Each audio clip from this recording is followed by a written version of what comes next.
তো hello guys, আজকে পয়লা বৈশাখ, শুভ নববর্ষ সবাইকে জানাই আমার পক্ষ থেকে। আজকে চলে এসেছি আমি জলঙ্গি বাজার সবজি ভান্ডারে একদম ফ্রেশ ফ্রেশ সবজি নিতে। তো সবজি এখানে দোকানের ওনার আছে, এর সাথে কথা হবে। দাদা, সবজি কিরকম কি দাম চলছে আজকে পয়লা বৈশাখ নববর্ষ হিসেবে? কি কি সবজি আছে বলবেন? সব সস্তা তো। সব সস্তা। হ্যাঁ। টমেটো কটায় কিলো? টমেটো 30 টাকা কিলো। ফ্রেশ টমেটো একদম। ফ্রেশ টমেটো 30 টাকা কিলো। আলু এটা কি আলু বলছে? এটা এটা চন্দ্রমুখী। হ্যাঁ? চন্দ্রমুখী। চন্দ্রমুখী আলু। আর এগুলো এটা জ্যোতি। জ্যোতি।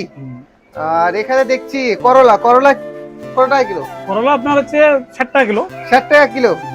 তাছাড়া অনেক ভ্যারাইটিস ভেজিটেবল আছে এখানে। তো এখানে অফ সিজনেরও কিছু মাল দেখছি আমি। অফ সিজনের কি আছে? এখানে সব কিছু পাওয়া যেত, বাঁধাকপি, ফুলকপি সব পাওয়া যেত, ধনে পাতা। আচ্ছা আচ্ছা। এখানে শসা কত টাকা কিলো? শসা আপনার 50 টাকা কিলো। 50 টাকা, একদম দেশি। বেশি। আর বেগুন কত? বেগুন 50 টাকা। 50 টাকা। আচ্ছা, সব রকমের তো মাল পাওয়া যায় এখানে, ভেজিটেবল। সব পাওয়া যায়। দোকানের নাম কি? আন্টু সবজি ভান্ডার। নান্টু সবজি ভান্ডার। আচ্ছা, আপনারা সবাই আসবেন জলঙ্গি বাজার 2 নম্বর গলি, নান্টু সবজি ভান্ডার। আসলেই দেখতে পাবেন একদম ফ্রেশ সবজি, আর সবকিছুতেই ডিসকাউন্ট আছে স্পেশাল। তো থ্যাংক ইউ গাইস, যারা আমার ফেসবুক থেকে দেখছো ফেসবুক পেজটা ফলো করবে, যারা ইউটিউব থেকে দেখছো ইউটিউব চ্যানেলটাকে সাবস্ক্রাইব করে দেবে। তো থ্যাংক ইউ।